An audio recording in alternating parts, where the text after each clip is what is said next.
Hi friends, welcome to my channel. Meena ప్రెగ్నెంట్ని పోగొట్టాలని చూసిన రోహిణిని చంప పగలగొట్టిన శృతి, ప్రభావతిని ఇంట్లో నుంచి బయటికి గెంటేస్తున్న సత్యం. అసలు ఇదంతా ఎలా జరగబోతుందనేది ఈ వీడియోలో తెలుసుకుందాం. మీనా అయితే ఇక బాలుతో ఇలా అంటూ ఉంటుంది, మనం త్వరగా పైన రూమ్ కట్టుకుందామండి అని అంటూ ఉంటుంది మీనా. అలాగనే కదా మనం ఇంత కష్టపడుతున్నాము అని చెప్తూ ఉంటే, మన దగ్గర ఇప్పుడు డబ్బులంతా ఎంతున్నాయి అని అడుగుతూ ఉంటుంది మీనా. ఎంత ఉండడం ఏంటి, ఇంకా వాడు 2 లక్షలు ఇవ్వాలి కదా, మొత్తం 4 లక్షలు కదా నీ నగలు. ఆ 2 లక్షలు ఇస్తానని ఇప్పటి వరకు ఇవ్వలేదు, ఇప్పుడే అడుగుతాను వాణ్ణి అని అంటూ ఉంటాడు బాలు. సరే అడిగేయండి అని అంటూ మీనా కూడా మనోజ్ని డబ్బులు అడగమనే చెప్తుంది. అప్పుడే ఇక బాలు అయితే మనోజ్ దగ్గరికి వెళ్ళి, రే మిగతా 2 లక్షలు ఎప్పుడు ఇస్తావురా నగలు మింగినయ్యి అని అడుగుతూ ఉంటాడు బాలు. తర్వాత ఇస్తానని చెప్పాను కదా, నీ కంగారేంటి అని అడుగుతూ ఉంటే, అంత సిగ్గు లేకుండా ఎలా ఉన్నావురా నువ్వు, అయినా నా డబ్బులతో ఎలా బ్రతకగలుగుతున్నావు, ఎలా తినగలుగుతున్నావు అని అంటూ ఉంటాడు బాలు. అయితే అప్పుడే ఇక రోహిణి వచ్చి, ఇస్తామని చెప్పాం కదా బాలు, ఎందుకు అలా తిడుతున్నావు, ఏదో పెద్ద నువ్వు కష్టార్జితంతో కొని ఇచ్చిన నగల్లాగా అడుగుతున్నావు అని అంటూ ఉంటుంది రోహిణి. నా భర్త ఇచ్చినా ఇవ్వకపోయినా, నా భర్త కష్టార్జితమో కాకపోయినా సరే అవి నా నగలు. ఎవరు పెట్టినా ఎవరు పెట్టకపోయినా అవి నా ఒంటి మీద నగలు. మరి నా ఒంటి మీద నగలు తీసుకెళ్ళి అమ్ముకునేటప్పుడు మరి నీ భర్తకు లేదా సిగ్గు అని అంటూ ఇక రోహిణి మాటలకి మీనా కూడా అందుకుంటుంది. అప్పుడే ఇక శృతి వచ్చి, అయినా రోహిణి వాళ్ళ ఆయన్ని ఎంతలా సమర్థిస్తుందో, తప్పుడు పనిని కూడా సమర్థించే భార్యని నిన్నే చూస్తున్నాను. వాళ్ళకి 2 లక్షలు ఇచ్చేస్తే ఆ బాకీ తీరిపోతుంది కదా, ఆ రోజు నేనిస్తాను, నాదే అంతా కూడా బాధ్యత అంటూ ఏదో పెద్ద కౌరులు చెప్పావు కదా అని అంటూ ఉంటుంది శృతి కూడా. ఈ శృతి ఒకటి ఈ మధ్య ఈ మీనాకి సపోర్ట్ ఎక్కువైపోయింది అని కోపంతో రగిలిపోతుంది రోహిణి. అప్పుడే ఇక సత్యమైతే, అవును కదమ్మా, ఆ రోజు నువ్వే కదా నాది బాధ్యత అన్నావు, మరి అప్పుడే 3 నెలలు కావస్తుంది, కనీసం వాడికి 1 లక్ష రూపాయలు కూడా ఇవ్వలేదు, మీరు బిజినెస్సే కదా చేస్తున్నారు అని అంటూ ఉంటాడు సత్యం. మీరు కూడా మావయ్య గారు వాళ్ళతో కలిసి ఎందుకు అలా మాట్లాడుతున్నారు అని అంటూ ఉంటుంది రోహిణి. అత్తయ్య గారు ఇంట్లో లేకపోయేసరికి అందరూ కూడా మమ్మల్ని అంటున్నారు అని అంటూ చెప్తూ వస్తే, అప్పుడు ఇక సత్యం అయితే, ఏంటమ్మా రోహిణి, అంటే ఇచ్చిన మాట మీద నిలబెట్టే తత్వం కాదనుకుంటానిదే, ఆ రోజు నువ్వేం చెప్పావో నీవు చెప్పంది మేమేం అడగలేదే అని సత్యం అంటూ ఉంటాడు. సరే మీ అత్తయ్య గారు వచ్చాకే అడుగుతానులే అని అంటూ ఉంటాడు సత్యం. సారీ మావయ్య, అలాగని కాదు, ఇస్తాము అని అంటూ ఉంటుంది రోహిణి. వాళ్ళకి వెంటనే ఇవ్వాల్సిన డబ్బులు ఇచ్చేయండి అని చెప్పి అంటూ ఉంటాడు సత్యం. నగలు కొట్టేసినప్పుడు లేంది వాళ్ళు అడుగుతుంటే మీకు కోపాలు వస్తున్నాయా కోపాలు, ఈ పౌరుషం అప్పుడే ఉండుంటే అదేదో బయట పెట్టి వాడు సంగతి వాడే చూసుకునేవాడు కదా, దొంగతనం చేసి తాకట్టు పెట్టుకోమని ఇస్తే అమ్మేసి వచ్చి మళ్ళీ ఇంకొకళ్ళ మీద నిందలు వేసి ఇలా మాట్లాడుతున్నారు. ఛీ, బుద్ధి లేదు, ఒకళ్ళకన్నా ఒకళ్ళు అందరూ ఒకటే అని అంటూ రోహిణిని కూడా కలిపి తిడతాడు సత్యం. అప్పుడే ఇక మనోజ్తో అంటూ ఉంటుంది రోహిణి అయితే, ఇదంతా నీ వల్లే వచ్చింది, అందరూ కలిసి నువ్వు దొంగతనం చేస్తే నేను నన్ను దొంగతనంలా చూస్తున్నారు, ఇదంతా నువ్వు చేసిందే అని తిట్టుకుంటూ ఉంటుంది. ఏంటి రోహిణి, నువ్వు కూడా నన్నే అంటావేంటి అని అంటూ ఉంటాడు మనోజ్. అనడం కాదు, నిన్నేం చెయ్యాలంటే నువ్వు వెంటనే 2 లక్షలు తీసుకువచ్చి వాళ్ళకి ఇచ్చేసాయి అని అంటూ ఉంటే, 2 లక్షలు ఇప్పుడు ఎక్కడి నుంచి తేను అని మనోజ్ అంటాడు. ఉన్నాయి కదా నీ బ్యాంక్ అకౌంట్లో, అవి తీసుకొచ్చివ్వు అని రోహిణి అంటుంది. అవి మనకి ఏదైనా బిజినెస్లో పనికొస్తాయని ఉంచుకున్నాం కదా, అవేలాగివ్వను అని అడుగుతూ ఉంటే, ఈరోజు ఇంట్లో పరువు పోయే కన్నా ఆ డబ్బులు తీసుకొచ్చి వీళ్ళకి ఇచ్చేస్తే వదిలిపోతుంది అని రోహిణి అంటుంది. సరే రోహిణి, అమ్మ ఊరి నుంచి వస్తుంది కదా, ఊరి నుంచి వచ్చాక అప్పుడు అమ్మని అడిగిస్తానులే అని అంటూ ఉంటే, అమ్మని అడిగిస్తావా, అవేమన్నా అత్తయ్య గారికి తెలుసా డబ్బులు, అకౌంట్లో డబ్బులు ఉన్నాయని, కల్పన డబ్బులు మొత్తం కొట్టేసిందని, నా దగ్గర నుంచి కొట్టేసిన డబ్బులన్నీ నాకు తిరిగి ఇచ్చేసిందని మొత్తం చెప్పే లేకపోతే అని అంటూ ఉంటుంది రోహిణి. అప్పుడు ఇక మనోజ్ అయితే, అది కాదు రోహిణి, 2 లక్షలంటే నా ప్రాణం ఒప్పట్లేదు అని అంటూ ఉంటాడు మనోజ్. మరి మీనా నగలు తీసుకువెళ్ళి అమ్మేసుకున్నప్పుడు ప్రాణం ఒప్పిందా, నిజంగా నీవి అన్నీ కూడా దొంగ బుద్ధులే అని రోహిణి తిడుతూ ఉంటే, ఇక చాలు రోహిణి, నువ్వేమీ నన్ను తిట్టాల్సిన అవసరం లేదు, ఇప్పుడే తీసుకొచ్చిస్తాను అని అకౌంట్లో డబ్బులు డ్రా చేసి ఇక మనోజ్ అయితే అందరూ ఉండంగానే తీసుకొచ్చైతే బాలు చేతిలో పెడతాడు. రే, ఇంకెప్పుడు కూడా నన్ను డబ్బుల గురించి అవమానించుకో, నీకు నాకు బాకీ చెల్లు అని అంటూ ఉంటే, ఏంటి మీకు బాలుకి బాకీ చెల్లా? ఎలా చెల్లవుతుంది? మరి మింగేసిన 40 లక్షలు వాటి మాట ఏంటి అని అడుగుతూ ఉంటుంది శృతి. ఆ డబ్బులుగా ఉండుంటే మా వాటాకి మేము రెస్టారెంట్ పెట్టుకునే వాళ్ళము, మరి ఆ డబ్బులు కూడా మింగేసి అవి బాకీ ఉన్నారు కదా, అవి వసూలు చేయండి ముందు అని అంటూ ఉంటుంది శృతి. ఏంటి శృతి నువ్వు? ఆవిడ మోసం చేసి తీసుకువెళ్ళిపోయిన డబ్బులు మళ్ళీ మేమెలా తిరిగిస్తాము అని అంటూ ఉంటుంది రోహిణి. చూడమ్మా రోహిణి, ఆవిడ మీద పోలీస్ కేసు పెట్టారు కదా, లేకపోతే ఆవిడ ఫోటో నాకు ఇవ్వండి, నాకు తెలిసిన పోలీసులు ఉన్నారు, వాళ్ళకి ఆ ఫోటోని చూపించి తను ఎక్కడున్నా కూడా ఈడ్చుకొని రమ్మంటాను అని అంటూ ఉంటుంది శృతి. ఫోటో అడిగేసరికి అప్పుడే రోహిణి మనోజ్ కంగారు పడిపోతూ ఉంటారు. ఇప్పుడు కానీ ఫోటో ఇచ్చి ఎంక్వైరీ మొదలు పెడితే డబ్బులు ఎప్పుడూ కూడా ఇచ్చేసాను వాళ్ళకని ఆ కల్పన చెప్పేనన్నా చెప్పేస్తుంది. ఇప్పుడు నేను ఏమీ అనకపోవడమే కరెక్టు, అవేవో మేమే వసూలు చేసి ఇస్తాము అని అంటూ ఉంటుంది రోహిణి. అనేసి లోపలికైతే వెళ్ళిపోతుంది. అలా వెళ్ళిపోయిన తర్వాత అప్పుడే ఇక శృతి అయితే మీనాతో, అదేంటి మీనా, ఆ అమ్మాయి ఫోటో ఇవ్వమంటే మొగుడు పెళ్ళం ఒకరికొకరు చూసుకొని అలా షాక్ అయిపోయారేంటి అని అంటూ ఉంటుంది శృతి. అప్పుడే ఇక మీనా అయితే, అదే నాకు అర్థం కాలేదు శృతి, నేను గమనించాను అని మీనా అనేసరికి, నేను గమనించాను అని బాలు రవి కూడా అంటారు. అంటే దీనికి ఆ డబ్బులకి వీళ్ళు కంగారుకి ఏదైనా సంబంధం ఉందా అని అంటూ ఉంటే, ఏదేమైనా అండి మనకి 2 లక్షలు వచ్చాయి, ఎలాగైనా పైన గది కట్టుకోవాలండి అని అంటూ ఉంటుంది మీనా. అప్పుడే ఇక శృతి అయితే, మీనా బ్యాంక్ లోన్ తీసుకోండి మీనా, బ్యాంకు మీకు మళ్ళీ సగం లోన్ ఇస్తుంది, దాంతో మీ రూమ్ అయిపోతుంది అని అంటూ ఉంటుంది. శృతి అయితే, ఏంటి డబ్బుడమ్మా, బ్యాంకు లోన్ ఇస్తుందా అని అంటూ ఉంటాడు బాలు. అవును బాలు, నేను ఇప్పిస్తాను, బ్యాంకు మేనేజర్ నాకు బాగా తెలుసు, రండి అని అంటూ ఉంటుంది శృతి. అదేంటి రవి, నువ్వు కూడా రెస్టారెంట్కి అలా లోన్ తీసుకోవచ్చు కదా, చక్కగా శృతి ఇప్పిస్తానంటుంది కదా అని అంటూ ఉంటుంది మీనా. అలా ఎందుకు ఒప్పుకుంటాడు మీనా? అలా అస్సలు కూడా ఒప్పుకోవడం, తన కాళ్ళ మీద తనే నిలబడాలి, తన లోన్ తనే తెచ్చుకోవాలి, అదంతా అదో రకం మనుషులే, మనం వెళ్దామా బ్యాంకుకి అని అంటూ ఉంటుంది శృతి. అప్పుడు ఇక మీనా, శృతి, బాలు ఇక బ్యాంకుకి అయితే వెళ్తారు. అలా బ్యాంకుకి వెళ్ళిన తర్వాత అప్పుడే ఇంకా బ్యాంకు వాళ్ళైతే వివరాలన్నీ కనుక్కొని లోన్ అయితే ఇస్తామని చెప్తారు. ఇక 3 లక్షల లోన్ అయితే ఇస్తామనేసరికి ఎంతో ఆనందపడిపోతూ ఉంటాడు బాలు అయితే.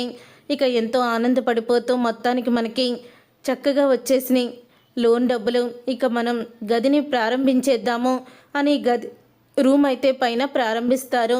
అప్పుడే ప్రభావతి అయితే, ఏంటి నేను ఇంట్లో లేకపోయేసరికి ఇల్లంతా ఇలా గందరగోళంగా ఉంది, ఏం జరుగుతుంది అని అడుగుతూ ఉంటే, అప్పుడే ఇక పైన రూమ్ వేస్తున్నారు బాలు మీనా అని అంటూ ఉంటాడు సత్యం.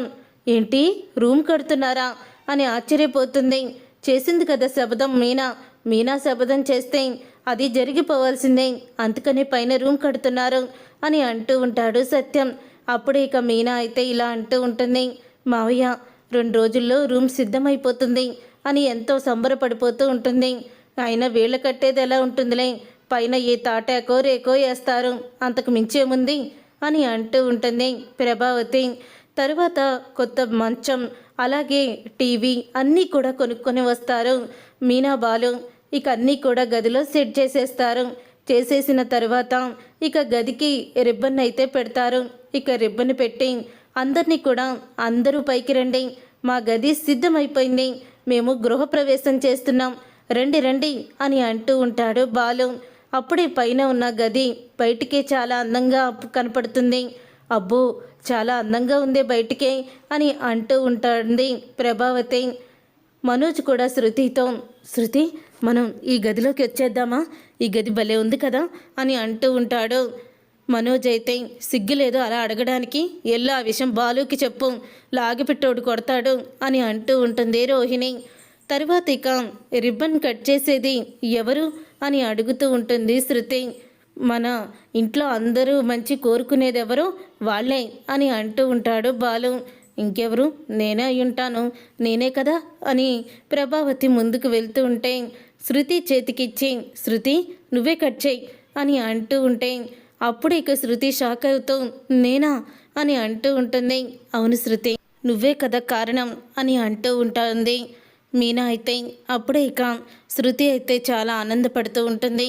అసలు కుళ్ళు కుశుద్ధం లేదు, ఉన్నది ఉన్నట్టుగా ముఖం మీద అడిగేస్తావు, ఎటువంటి చెడుని కూడా మనసులో దాచుకోవు. ఇక నీకన్నా మంచి మనసు కలవాళ్ళు ఎవరుంటారు? ఉన్నవాళ్ళు లేనివాళ్ళు అని కూడా తేడా చూడవు. నీకన్నా గొప్పవాళ్ళు ఎవరుంటారు? మా క్షేమాన్ని ఎప్పుడూ కూడా ఆశించేదానివి, కట్ చేయి రిబ్బను అని అంటూ ఉంటుంది మీనా. ఇక దాంతో ప్రభావతి అయితే ఇక కుళ్ళుకుంటూ ఉంటుంది. ఇక రిబ్బన్ అయితే కట్ చేసి డోర్ ఓపెన్ చేసి లోపలికైతే వెళ్తారు. వెళ్ళిన తర్వాత గదిలో ఇక డబుల్ కట్ మంచం, టీవీ, అలాగే ఏసీ అన్నీ కూడా ఉంటాయి. ఇక అది చూసి ఒక్కసారే వీళ్ళకి ఇంత గది, కాస్ట్లీ గది అవసరమా అని అంటూ ఉంటాడు మనోజ్ అయితే. అప్పుడే ఇక మీనా అయితే మీరు చూసేశారు కదా, బయటికి వెళ్ళండి అని అంటూ ఉంటుంది మనోజ్ని. అప్పుడే ఇక ప్రభావతి ఏంటే కాస్ట్లీ గదిలో ఉంటున్నానని కానీ తల పొగరెక్కిందా నీకు, ఆ నా కొడుకుని బయటికి వెళ్ళమంటున్నావు అని అనగానే ఇది మా కష్టార్జితంతో మేం కట్టించుకున్న గది, మా ఇష్టం వచ్చిన సామాన్లు పెట్టుకుంటాం, వీళ్ళు ఎంత కాస్ట్లీ గదిలో ఉండాలా అంటారేంటి? మేము కాస్ట్లీయే, కష్టపడి పని చేస్తున్నాం, అత్తగారి సొమ్ము తీసుకువచ్చి షాప్ పెట్టుకొని సంపాదించట్లేదు అని అంటూ మీనా అయితే మనోజ్కి షాక్ ఇస్తుంది. ఆ తర్వాత రోహిణి అయితే రా మనోజ్, వెళ్ళిపోమంటే అంత సిగ్గు లేకుండా ఎలా ఉంటాము అని అంటూ రోహిణి అయితే అంటుంది. తర్వాత ఇక అందరికీ కూడా స్వీట్స్ అయితే పెడతాడు బాలు అయితే. ఇక స్వీట్స్ పెట్టిన తర్వాత వాడు స్వీట్స్ ఇస్తున్నాడు, తినేసి వెళ్దాం అని మనోజ్ అయితే వెనక్కి వచ్చి స్వీట్ తీసుకుంటాడు. చిచ్చి నీదంతా కుక్క బుద్ధి అని అంటూ తిట్టుకుంటూ రోహిణి అయితే అక్కడి నుంచి వెళ్ళిపోబోతూ ఉంటుంది. అలా వెళ్ళిపోబోతూ ఉండగా అప్పుడే ఇక మీనా సడన్గా కళ్ళు తిరిగి పడిపోతుంది. మీనా సడన్గా కళ్ళు తిరిగి పడిపోవడంతో అప్పుడే ప్రభావతి అయితే పాపం కొత్త ఇంట్లోకి అడుగు పెట్టకముందే ఏంటి ఇలా కుప్పకూలిపోయింది, అంత వాస్తు గలదనమాట ఈ రూము అని అంటూ ఉంటుంది. ప్రభావతి అయితే అంతేలే, కట్టించుకున్నారు కానీ అనుభవించుకోవాలి కదా, వీళ్ళకి ఈ గదిలో ఉండే అవకాశం లేదనుకుంటా అని నోటికొచ్చినట్లు మాట్లాడుతూ ఉంటుంది. అప్పుడు ఇక నాన్న మీ ఆవిడ నోరు ముయ్యకపోతే నేనేం చేస్తానో నాకే తెలీదు అని అంటూ బాలు అయితే మీనాని తీసుకువెళ్ళి బెడ్ మీద పడుకోబెడతాడు. ఇంతలో శృతి అయితే డాక్టర్కి ఫోన్ చేయడంతో ఇక డాక్టర్ అయితే వస్తుంది. ఇక డాక్టర్ వచ్చి అప్పుడే మీనాని పరీక్షించి మీరు ఈరోజు ఈ గృహప్రవేశం చేశారా ఆయన అడుగుతూ ఉంటుంది. అవును మేడం, చేసిన 10 నిమిషాలకే మా ఆవిడ కళ్ళు తిరిగి పడిపోయింది అని అంటూ ఉంటాడు బాలు. కళ్ళు తిరిగి పడిపోయినంత మాత్రాన భయపడాల్సిన అవసరం లేదు, ఇంట్లోకి వచ్చిన వేళ విశేషం, మీరు తండ్రి కాబోతున్నారు, మీ ఆవిడ ప్రెగ్నెంట్ అని డాక్టర్ అయితే చెప్తుంది. ఇక అది విని ఎంతో ఆనందపడతాడు బాలు అయితే. అప్పుడే ఇక అంటూ ఉంటుంది శృతి, ఇందాకేదో అన్నారు, ఇంతో సింటికి ఇంత ఇదా, ఈ ఇంట్లోకి రాగానే అమ్మగారు కళ్ళు తిరిగి పడిపోయారు అంటే ఇష్టం వచ్చినట్లు మాట్లాడారు కదా అని అంటూ ఉంటుంది శృతి.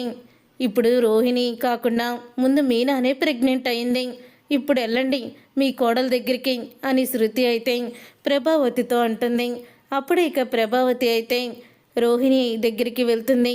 రోహిణి దగ్గరికి వెళ్ళి చూసావా అది ప్రెగ్నెంట్ అయ్యింది, దానికన్నా ముందు నువ్వే ప్రెగ్నెంట్ అవ్వాలని అనుకున్నాను, నా కలని కలలాగే ఉంచావు కదా, హాస్పిటల్కి వెళ్ళి చెకప్లు చేయించుకున్నావు, ప్రయోజనం ఏమీ లేదు అని అంటూ ఉంటే అది కాదత్తయ్య అని అంటూ ఉంటుంది రోహిణి. ముందు ప్రెగ్నెంట్ వచ్చినప్పుడేమో నాకు చెప్పలేదు, అదేమో పోయింది, ఇప్పుడన్నా కూడా తొందరగా వస్తుందనుకుంటే ఇప్పుడు రావడం లేదు అని చెప్పి తిడుతూ ఉంటుంది. అత్తయ్య ఎందుకు అత్తయ్య అలా బాధపడుతున్నారు, ఏమైంది అని అంటూ ఉంటే లేదు రోహిణి, నీకన్నా ముందు అది ప్రెగ్నెంట్ అవ్వకూడదంతే అని అంటూ ఉంటే సరే అత్తయ్య, నా దగ్గర ఒక ప్లాన్ ఉంది, నేను చెప్తాను అలా చెయ్యండి అని ఇక అంటూ ఉంటుంది. అలా అన్న తర్వాత అప్పుడే ఇక ఒక పసరు మందుని తీసుకువచ్చి రోహిణి అయితే ప్రభావతి చేతికి ఇస్తుంది. చూసారు అత్తయ్య, ఈ పసరు ముందు ఏనా టీలో కానీ నీళ్ళల్లో కానీ కలిపి తాగితే ఆ కడుపులో ఉన్న బిడ్డ కరిగిపోతుంది అని అంటూ ఉంటుంది రోహిణి. అప్పుడే ఇక ప్రభావతి అయితే ఇది ఎవ్వరికీ తెలియకుండా చెయ్యాలి, ఒకవేళ తెలిస్తే మీ మావయ్య గారు నన్ను బయటికి గెంటేయడం ఖాయం అని అంటూ ప్రభావతి అయితే చాటుగా వెళ్ళి ఇక కాఫీలో అయితే కలిపేస్తుంది మీనా తాగే కాఫీలో. అప్పుడే ఇక మీనా అయితే కాఫీ తాగబోతుండగా శృతి వచ్చి ఆగు మీనా, ఆ కాఫీ తాగొద్దు, ఆ కాఫీ తాగితే నీ ప్రెగ్నెంట్ పోతుంది అని అంటూ ఉంటుంది. ఏం మాట్లాడుతున్నావు శృతి, ప్రెగ్నెంట్ పోవడం ఏంటి అని అడుగుతూ ఉంటుంది మీనా. ఎందుకంటే ఈ అత్త కోడలిద్దరూ కలిసి నీ ప్రెగ్నెంట్ని పోగొట్టాలని ప్లాన్ చేశారు అని అనగానే ఇద్దరు కూడా షాక్ అయిపోతూ ఉంటారు. అప్పుడే బాలు అయితే నా కడుపులో ఉన్న నా బిడ్డని చంపాలని చూస్తారా మిమ్మల్ని అని బాలు మీదకి వెళ్ళబోతుండగా అప్పుడే సత్యం ఆపి నువ్వు ఆగురా, ఏంటిది, నువ్వు మీనా కడుపుని పోగొట్టాలని చూసావా అని అడుగుతూ ఉంటే ఏమ్మా రోహిణి, నువ్వు కూడా ఇలాగే ఆలోచించావా అని అడుగుతూ ఉంటాడు సత్యం. అప్పుడే ఇక రోహిణి ప్రభావతి మాకేం అవసరమండి, దాని కడుపుని పోగొట్టడానికి మేమెందుకు చేస్తాం, ఆ మీనా శృతి చేత అలా చెప్పిస్తుందనుకుంటా, ఈ శృతి ప్రతిదీ కూడా మీనా మాట వింటుంది కదా అని అంటూ ఉంటుంది ప్రభావతి. అప్పుడే ఇక మీరు ఇలాంటిది ఎలాగో మాట్లాడతారని నాకు తెలుసు, ఆ మనోజ్ నగలు కొట్టేసినప్పుడే మీనా వాళ్ళ అమ్మ మీద చివరికి అమ్మమ్మ గారి మీద కూడా నింద వేశారు. ఇప్పుడు మీరు దొరికిపోతుంటే మరొకరి మీద నింద వేయకుండా ఎలా ఉంటారనుకుంటాను, ఖచ్చితంగా మీరు నింద వేస్తారు, ఆ నింద ఏంటో తెలుసా, ఇలాగే నింద వేస్తారు అని చెప్తూ ఉంటుంది శృతి. అందుకని నేను సాక్ష్యాలతో వచ్చాను. అంకుల్ చూడండి, పసరు ముందు అత్తయ్య చేతిలో ఉంది, ఇది తీసుకొచ్చింది రోహిణి అని అంటూ ఉంటే ఆ మాట విని ఆ వీడియోని చూసి ఒక్కసారే షాక్ అయిపోతూ ఉంటాడు సత్యం. ఇక షాక్ అయిపోతూ ఉండగా అప్పుడే రోహిణి అయితే నీకు వేరే పనేం లేదా, వీడియోలు తీస్తా కూర్చుంటావా ఏంటి అని కోపంగా అడుగుతుంది నిజం బయటపడిపోవడంతో. అప్పుడే రోహిణి చెంప పగలగొట్టి సాటి ఆడదానివి, కనీసం ఆడది కడుపుతో ఉన్నప్పుడు ఎలా ఉండాలో ఎలా ఉండకూడదు అన్నీ కూడా నీకు తెలిసే ఉంటుంది, మరి అలాంటప్పుడు ఒక బిడ్డని చంపేయాలని కడుపులోని ఆ అమ్మకి మాతృత్వాన్ని దూరం చేయాలని ఎలా అనుకున్నావంటూ ఇక శృతి అయితే రోహిణిని చంప పగలగొడుతుంది. ఇక ప్రభావతి అయితే అది కాదండి, నేను కావాలని చెయ్యలేదండి అని అంటూ ఉంటుంది ప్రభావతి. నోర్మోయ్, ఇక నువ్వు ఒక్క క్షణం కూడా నా ఇంట్లో ఉండడానికి వీల్లేదు, బయటికి పో అని అంటూ ఉంటాడు. అది కాదండి, నేను చెప్పేది వినండి అని బతిమలాడుతూ ఉంటుంది ప్రభావతి. ఇన్ని రోజులు నువ్వు చేసే పనులన్నిటికీ కూడా గంగిరెద్దులాగా తలూపి పట్టించుకోకుండా చాలా పెద్ద తప్పు చేశాను. ఎప్పుడైతే నువ్వు పొగరుగా మాట్లాడడం, పొగరు పనులు చేయడం చేసేదానివో అప్పుడే లాగిపెట్టి నేను ఒకటి కొట్టుంటే ఈ పరిస్థితి వచ్చేది కాదు అని అంటూ ఉంటాడు సత్యం. ఇక సత్యం మాటలకి అప్పుడే ప్రభావతి కాళ్ళు పట్టుకుంటుంది. అయినా సరే సత్యం ఊరుకోవడం. సరే మావయ్య, జరిగిందేదో జరిగిపోయింది అని మీనా కూడా అంటుంది. తను నీ కడుపునే తీసేయాలనుకుందమ్మా, అలాంటి దాన్ని ఎలా క్షమించగలుగుతావు నువ్వు, నేనైతే క్షమించను, అందుకని గుణపాఠం చెప్పి తీరాల్సిందే అని అనుకుంటూ ఇక వెంటనే సత్యమైతే ప్రభావతిని చెయ్యి పట్టుకొని ఇక బయటకైతే గెంటేస్తాడు. నా మాట వినండి, నన్ను గెంటేయకండని బతిమలాడుతున్నా కూడా వినిపించుకోడు సత్యం. చూసారుగా ఫ్రెండ్స్, రాబోయే కథలో ఖచ్చితంగా ఇలాగే జరగబోతుంది. మరి ఇలాగే జరగాలని మీరైతే కోరుకుంటున్నారా? అయితే వీడియోని తప్పకుండా లైక్ చేసి ఛానల్ని సబ్స్క్రైబ్ చేసుకొని పక్కనే ఉన్న గంట సింబల్పై ఆల్ అని క్లిక్ చేయండి.